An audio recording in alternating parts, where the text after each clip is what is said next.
had started talking about ionization energies. I told you that you're basically trying to remove electrons from atoms or ions. The first ionization energy is when you try to remove the first electron from an atom and it turns into a +1 ion.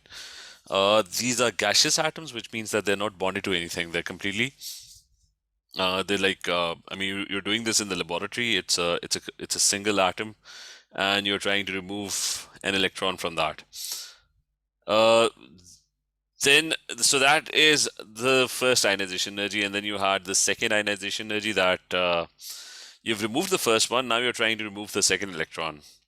So it's the energy that is needed to remove 1 mole of electrons from 1 mole of gaseous +1 ions, so that they turn into gaseous +2 ions, and so on. So if you were talking about the seventh ionization energy, you're trying to remove the seventh electron. The first 6 have already been removed.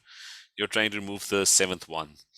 The fourth ionization energy, 3 electrons are already gone. You're trying to remove the fourth one, and so on. So this is what is meant by ionization energies, and we did discuss the factors that affect the ionization energies, whether it's going to be difficult to remove electrons, because the electrons are attracted to the nucleus.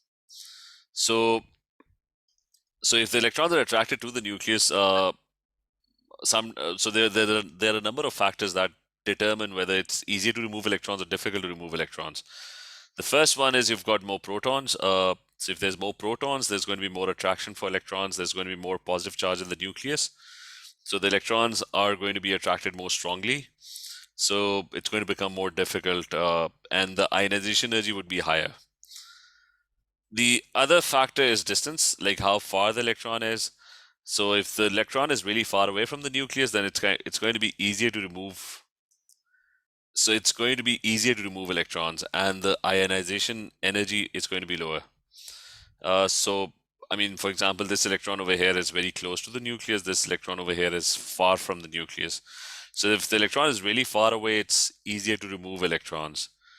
The third factor was a shielding effect, which was that it's the number of inner shell. Like the nucleus is trying to attract the electron, right? So if there are lots of things coming in between the nucleus and this electron, if there are other electrons that are coming in, shells coming in, then it would become kind of really easy to remove electrons, like if you have a lot of inner shells. So inner shells, they weaken the force of attraction. So if you have a lot of inner shells, the outer electron would be not as strongly attracted to the nucleus because of the shielding effect. For example, you had iodine over here. Iodine's outer electrons will not be attracted by the nucleus because there are too many inner electrons, too many inner shells that are blocking the force of attraction. So the force of attraction for the outer electron would decrease because of this extra shielding effect. And then we talked about the fourth factor, which is that it's the net charge on the ion. It's easy to remove electrons from a neutral atom, but it's more difficult to remove electrons from something that's already +8. Because if the net charge is really positive, then it kind of becomes it would be attracting electrons very, very strongly. So it would become a lot harder to remove electrons from something that's highly positive compared to something that doesn't have any charge at all. Because if something is highly positive, overall it's very positive, then that means it's going to be really hard to pull an electron out or away from it. Okay, so is this clear? The first 4 factors, everyone, is this clear? Yes, sir. Sir, Yes. could you just tell me the factor number 1 and 2 really quickly, please? So factor number 1 and 2 were, why are the electrons attracted to the nucleus in the first place? That's the protons, right?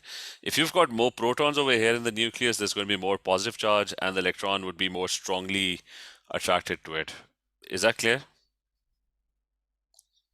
Yeah, thank you. So if an atom has more protons, then there's going to be more attraction for electrons, and it's going to be more difficult to remove an electron. So it's going to have a higher ionization energy. It would require a lot more energy to actually pull the electron away from the atom. So to get rid of this electron, it's going to become more difficult if there are like 50 protons over here, because they would be attracting this electron very strongly. And the second factor was the distance, like how far away is the electron? Like if the electron is really far away, then it would kind of become easy to remove that electron, because the force of attraction of the nucleus decreases with distance. I mean, for example, if you look at, where did it go? If you look at this big atom, the outer electron is really far away from the nucleus. So if you have a big atom, the outer electron would be very far away, and it would kind of become easy to remove that electron. TK, is this clear? Yes, sir. So we've got distance, we've got shielding. Okay, so if you've got lots of shells between the nucleus and the outer electron, lots of inner shells, they're going to block the force of attraction. So that's shielding. And the fourth one is the net positive charge on the ion. So the first thing, and the fifth point we're not going to discuss right now. The fifth point is about subshells and orbitals, which we'll talk about. I mean, they mostly don't matter, only relevant for a few specific cases. So we'll discuss those specific cases later on. So we're going to discuss, one second.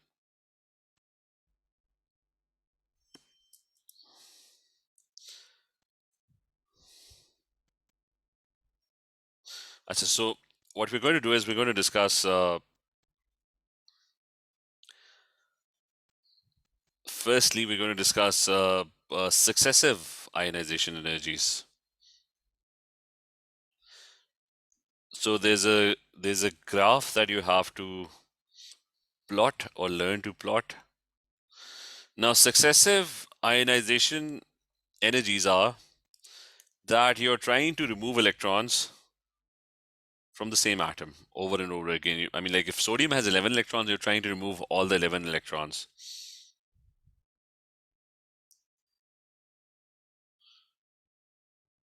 So you're trying to remove all electrons one by one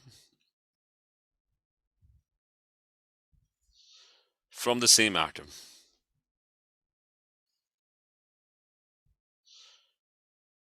So we're going to try and sketch what the graph would kind of look like. So I'm going to pick, let's pick a magnesium atom. I'm just going to take a picture of magnesium.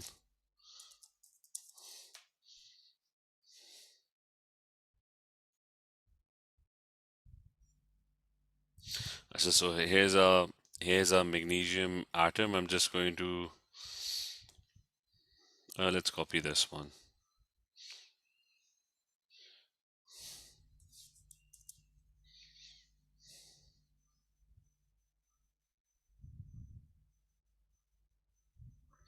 So one by one, we'll start off with the first electron, and then we're going to try and remove all the electrons, and we're going to sketch what the graph would kind of look like. So here are my two axes. So that's one y-axis. That's my x-axis, and over here this is the ionization energy. So I'm just going to write I dot E, and here's ionization energy number 1, number 2, number 3. Magnesium will have a total of 12. So it's 1, 2, 3, 4, 5, 6, 7, 8, 9, and 10, and then you've got 11 and 12 over here. So those are my 12 ionization energies. Okay, let's leave it there. So this over here, this axis over here is the number of the ionization energy, the first, second, third, and so forth, so on.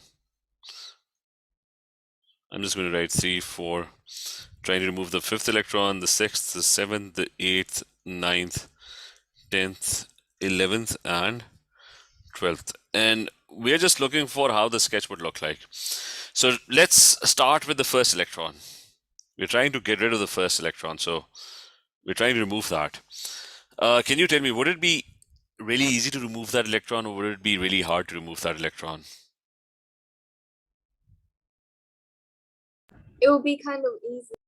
Okay, so it's going to be easy because so we're trying to remove. You've got a magnesium atom, and I mean gaseous atom, not bonded to anything.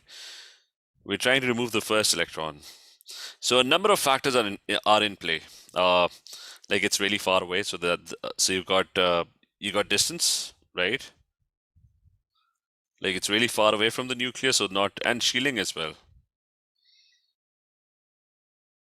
I mean, these are the two factors that would matter. Like the electron is really far away compared to the other electrons, because all the other factors are kind of constant. Like the number of protons are constant because you're trying to remove electrons from magnesium. So proton is not going to be a factor because it's going to be constant. It's not changing. So that is not a factor. So so it's going to be really easy because the distance and the shielding are large. So it's going to be easy. It's going to have a very low ionization energy. What about trying to remove the second electron? So we're trying to remove the second electron now. So let's assume that the first electron is now gone. So that's completely gone. If that is gone, now it's a +1 ion. So what about these factors? Do the factors change distance and the shielding? It remains exactly the same. Is this clear? Yes. Okay, so this electron and this electron over here, they're kind of having the same distance, and they also have the same shielding as well. So that's, I mean, between the two, I mean, that's not a factor. I mean, that's a constant factor. Is this clear? Anna, is this clear?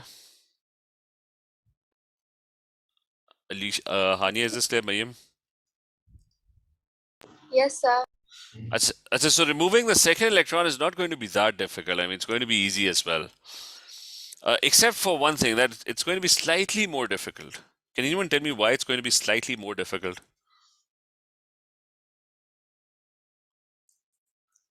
Like this, Medium has a +1 charge. what's नहीं क्या था? It has a +1 charge. It has a +1 charge because if you're trying to remove the second electron, you're now removing it from an ion which is already positively charged. So it's going to become slightly more difficult if you're trying to remove the second electron. So there's only one factor that's in play between the two, and that's this one has slightly more net positive charge because now it's +1. So the first two electrons are gone. Now we are all of a sudden trying to remove the third electron. So if you try to remove the third electron, you've entered an inner shell now. Now removing the third electron, what would happen? Would there be a drastic increase, or would it just be easy, or would it be difficult compared to the first two? It will be difficult. It's going to be difficult because all of a sudden you're closer to the nucleus. So the electron is a lot more strongly attracted. Plus, the other thing is that it's less shielded as well. So, and plus the positive charge as well. So, so all of a sudden it kind of becomes really difficult to actually remove the. It kind of becomes difficult to remove the third electron. So there's going to be a drastic increase, and the third, fourth, fifth, sixth, seventh, eighth, ninth, and 10th. Up till this point, I mean, their ionization energies would be quite similar because all the factors are kind of constant, except for one, which is that the only factor, I mean, distance and shielding would all be pretty much the same, except that every time the positive charge keeps on increasing. So the ionization energies would increase, but just very, very slightly because there's only one factor in play, and that's so removing the sixth, the seventh, the eighth, ninth, and 10th, right? So removing all these electrons would be kind of the ionization energies would be very similar. And then all of a sudden you're removing the 11th electron, this one over here. Again, there's going to be a jump because all of a sudden it's closer to the nucleus. So there's going to be this this larger jump because you're closer to the nucleus, and the distance and shielding are lesser. And there would be very little difference between the 11th and the 12th. because they're kind of similar, except for the net positive charge. So that's your sketch of the 12 ionization energies of magnesium. Is this clear? Yes, Yes. sir. And the other thing is, so I'm going to write down the factors like over here. Only one thing is changing. I mean, all other factors are constant. Only net charge increases.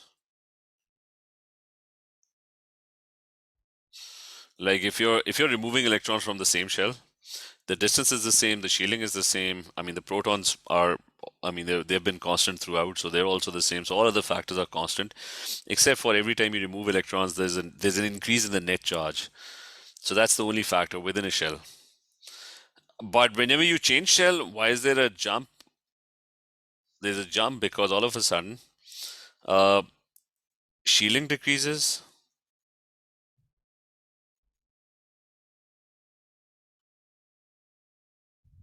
and distance also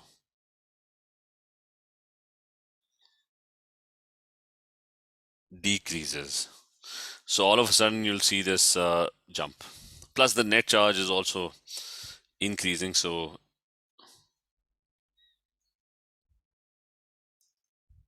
you can add that third factor as well, because all of this causes the ionization energies to kind of increase by a large amount.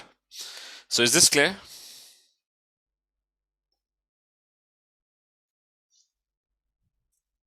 Yes or no? Is this clear? Yes, sir. So now the thing is, what information can you derive from by just looking at a chart for ionization energies? There are a number of things that you can figure out. You can figure out the number of valence electrons by just looking at it. So you can figure out the valence electrons.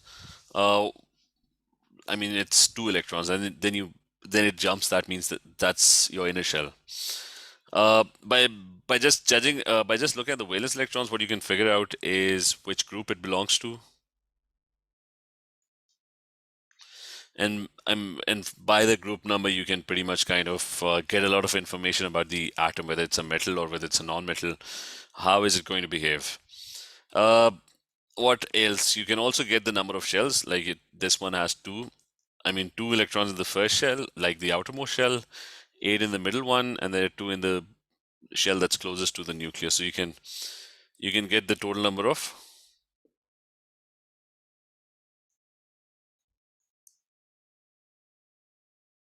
shells as well.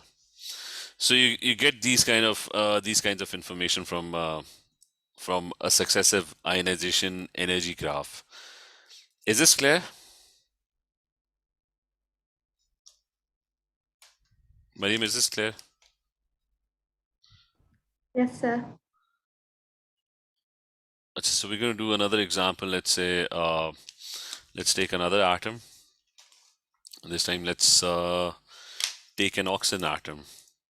Oxygen has 8 electrons. So this is what this is an oxygen atom. So let's copy this and let's try and plot the graph of an oxygen atom.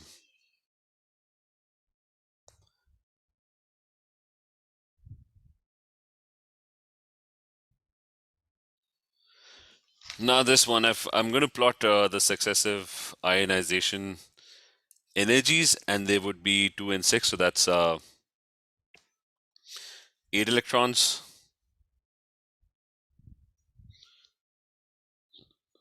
So that's 1, 2, 3, 4, 5, 6, 7, and 8. And here are my ionization energies. So what would the graph look like? It's going to look like this, that I mean, removing the first 6 electrons would be kind of easy because they're far away and they're shielded as well. So the outermost shell, the first 6 electrons would have a gradual increase because The distance is not changing, the shielding is not changing. The only thing that's changing is, so the only thing that's changing is the net positive charge. Only net charge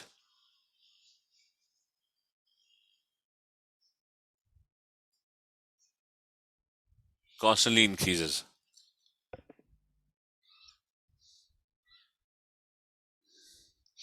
Okay, so only net charge constantly increases. Is this clear? Yes, sir. Yes. The first 6 electrons, okay, nothing going on over there.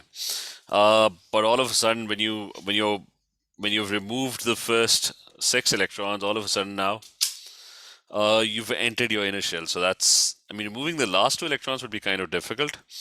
So the 7th and the 8th ionization energies would be kind of, it would be hard or difficult to remove those electrons. So when you try to remove the 7th one, there's this drastic jump. The 7th and the 8th would be very similar, but there's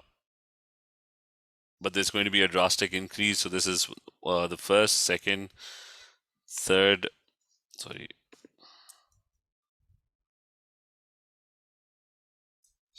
So you've got the first, second,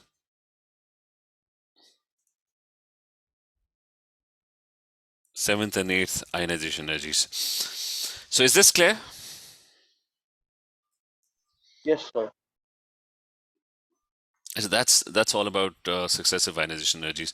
The other thing is that you might also be given, instead of a graph being given, you might be asked about, they might just give you values. So I'll just start doing past paper questions, only the ones that involve these. So just 1 second, where's your, okay, I've sent you, it's the same worksheet that I sent you, but related to atomic structures, so this one.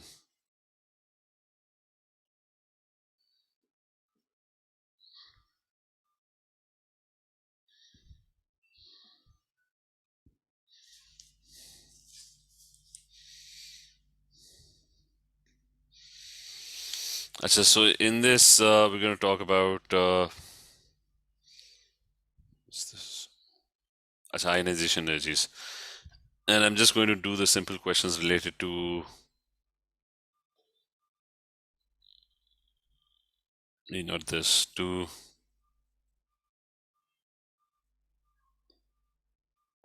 you're just going to pick a few questions. So this one. So let's look at this one. He's saying what could be the formula of the chloride of X. Now they haven't given you a graph, but what they have given you is, I mean, they've given you values, so you can I mean, all you have to do is you have to search for where the jump is happening, because that will tell you which how many valence electrons it has. So can anyone tell me, by looking at these values, which group is this element in? Like, how many valence electrons does it have in its outermost shell?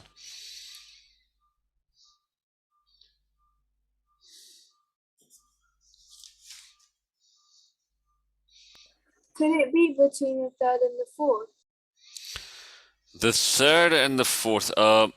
It's, if you look carefully, then I think removing the first 5 electrons, there's not much of a difference. Like, it's not a huge increase coming anywhere.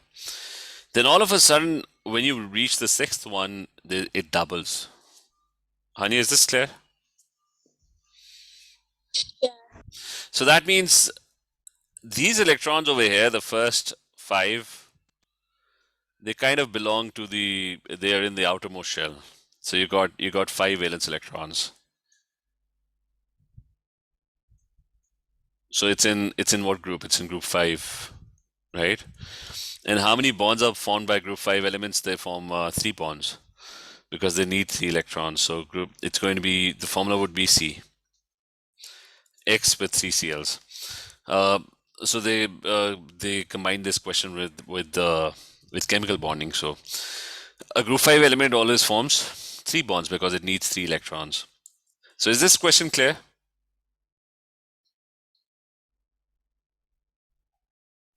Yes, sir.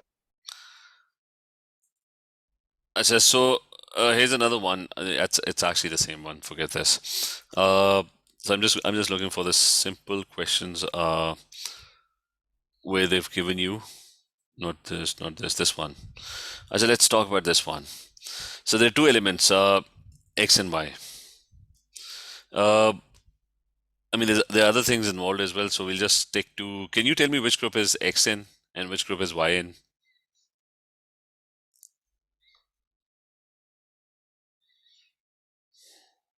Mayim, any idea? Nabila? Could Y be group 5? Y is, yes, it is in group. I mean, it's the same one actually. It's Y is in group 5 because removing the first 5 electrons kind of looks easy. Not much of a difference there. Then all of a sudden removing the Same sixth one. with well. X is also in group 5. It also appears to be in group 5 because the first 5 electrons kind of easy, and all of a sudden when you're trying to remove the 6th electron it becomes really difficult. So that means that electron is kind of close to the nucleus. So they're both in group 5. So we'll just leave this question. And let's talk about this one. Which of these elements is in group 4? A, B, C, and D. Group 4 of the periodic table. So it's got 4 valence electrons. So which one is in group 4?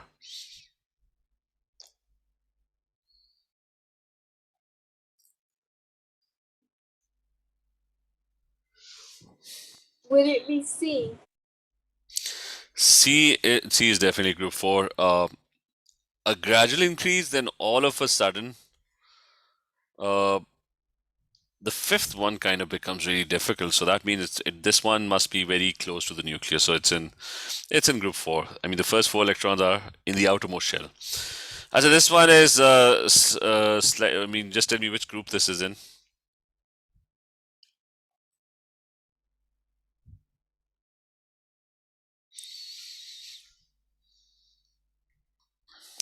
जरी इसका क्या answer होगा? Which group is this in?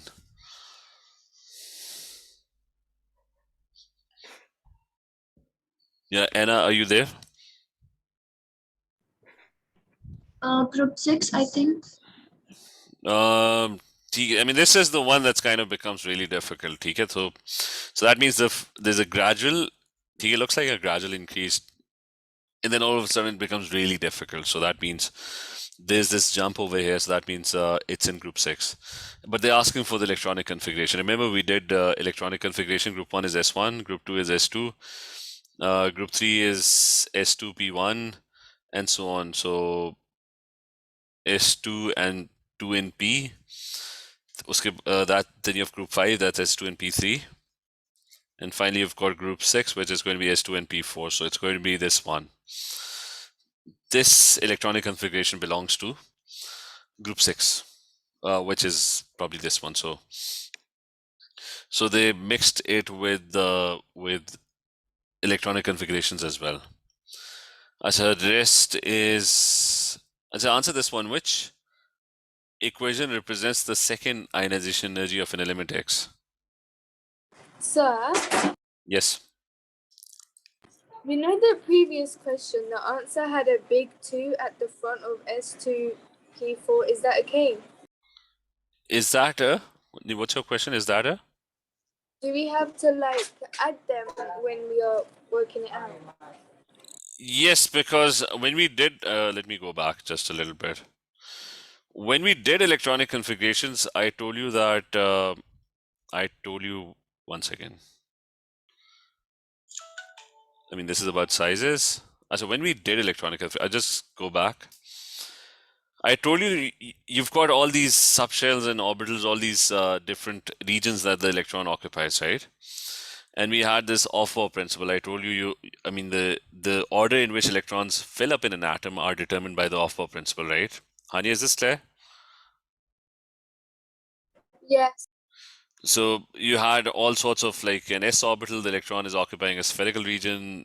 P, that's a dumbbell-shaped region, like the electron is buzzing around in this, on this axis or on this axis or on this axis. So it has 2 lobes.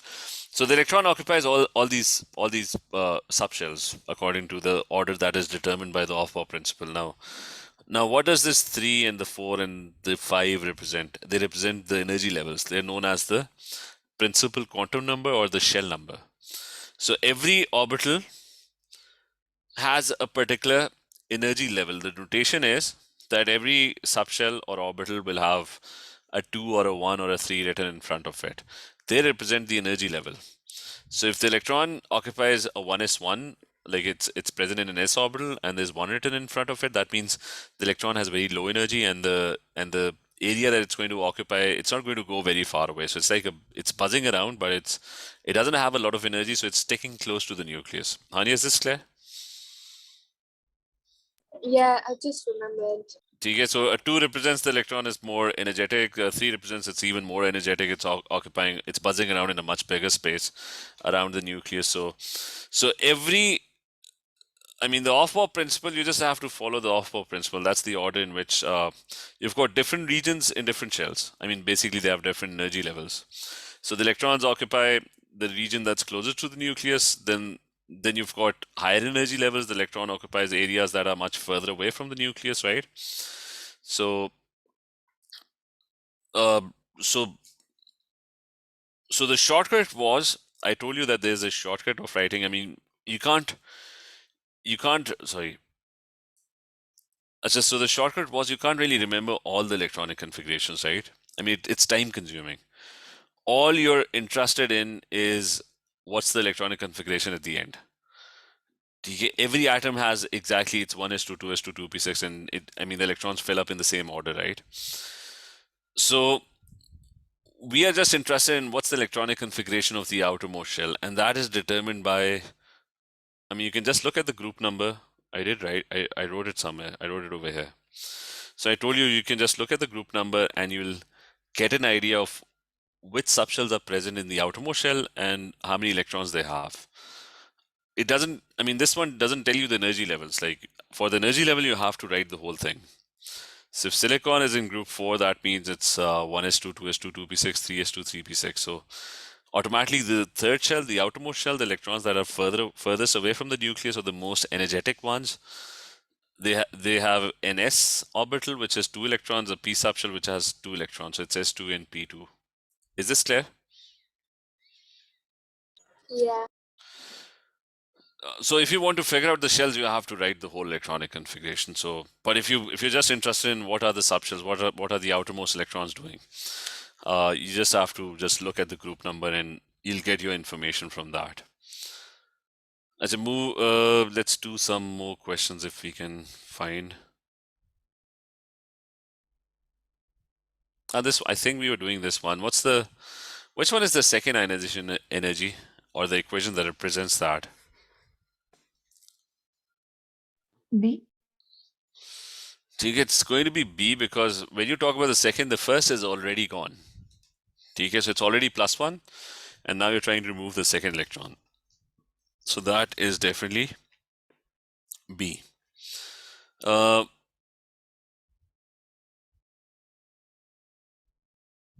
So this one is, again, second ionization energy. Which equation represents the second ionization energy? And they've given the value, that's 1150. Is it going to be plus 1150 or minus 1150? First thing, is it endothermic or exothermic? Does it require energy to remove electrons, or when an electron is removed, energy is given off? Endothermic. You can remember, it's always endothermic because the electrons are sticking to the atom. You're the one who's going to do the work. You're going to provide the electron energy so that it becomes energetic and it escapes the attraction of the nucleus. So the nucleus would be strongly attracting it. So it's always difficult to remove electrons. It's always an endothermic process, always endothermic. So it's always going to be positive. So it's again going to be B, this one. So what about the third ionization energy of aluminium? Which one is it?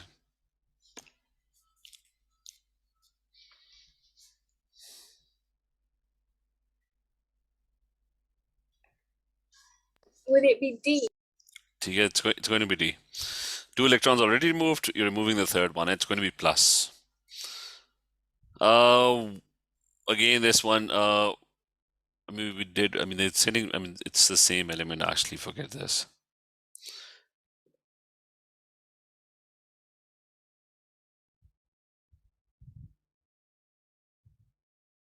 So this one, they've given you, the graph shows the first 13 ionization energies for an element X.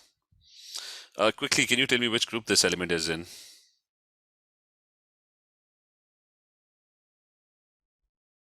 Two. TK, it's going to be 2 because removing the first 2 electrons, that's, I mean, you don't look at these electrons, look at the, I mean, these are the outer shell electrons, like the ones that are really far away. So they're the ones that are on the outside. So 2 electrons, that's group 2. So just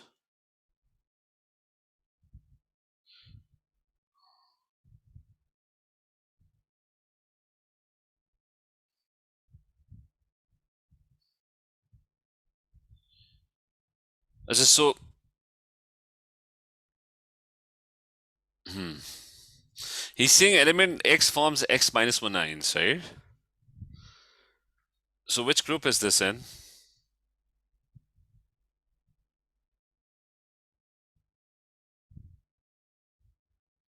Like who forms minus 1 ions?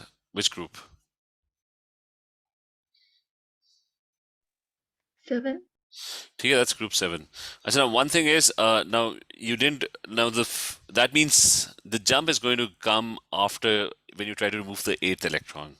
Like removing the first 7 electrons would be easy. So over here, you just have to identify an element which is in group 7, right? So remember, ionization energies are also given or quoted in the data booklet as well. So over here, you would have to look at the data booklet and see which one of them is in group 7. So, I mean, we can ignore this one for now. In the data booklet, these values are given. I mean, you can't really figure out group 7 by just looking at them, right? Because to identify group 7, you would have to figure out where the jump is in the 7th and the 8th, right? Like the 8th would be difficult. But over here, they didn't give you that, so you can't really identify, or you can actually do something about this. Which group do you think this is in?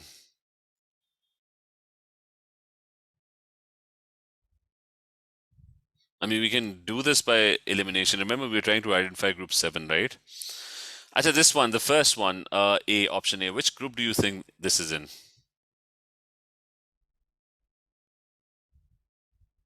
Group 1. I think it's in group 1 because removing the first electron is kind of really easy, but all of a sudden things become difficult after the second, then the third and fourth. I mean, they all of a sudden increase. So I think there's a jump here. So that's probably group 1. Which group is B in?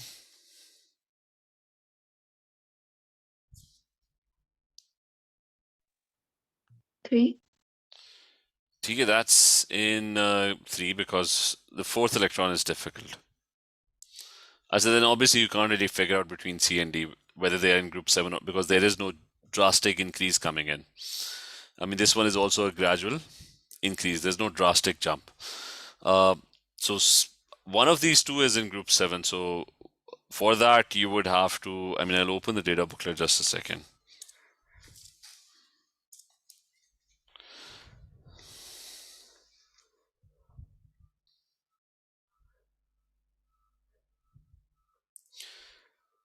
So if you look at the data booklet, you can see that ionization energies of elements, the first 4 are at least quoted over here. So you just have to match. So you've got one with 590. So what's 590, 1150? 590 and 1150 is calcium.